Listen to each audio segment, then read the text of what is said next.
दिवाळी पहाट या कार्यक्रमासाठी जिल्ह्यातील विविध भागातून तरुण तरुणी ठाणे कल्याण डोंबिवली भागात गर्दी करतायत। उत्सवात गैरप्रकार चोरी टाळण्यासाठी ठाणे पोलिसांकडून ठिकठिकाणी बंदोबस्त तैनात केलाय।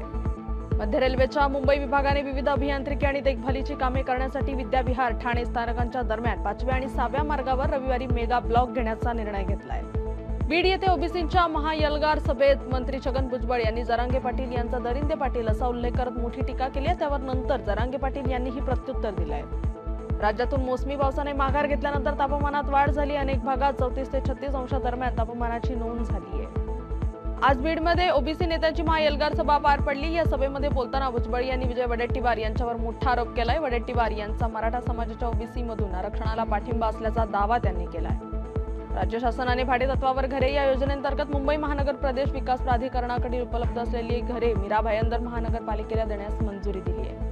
कल्याणमध्ये शिंदे गटाचे माजी नगरसेवक उमेश बोरगावकर यांच्यावर अज्ञात हल्लेखोरांनी जीवघेणा हल्ला केलाय। कार्यालयासमोर सुरू असलेले भांडण सोडवताना मध्यस्थी केल्याने त्यांना आणि इतर दोघांना मारहाण करण्यात आली आहे। पत्रकार हर्षद कशाळकर यांना मारहाण केल्या प्रकरणात शेकाप सरचिटणीस जयंत पाटील यांना अलिबागच्या मुख्य न्यायदंडाधिकारी यांनी दोषी ठरवलंय।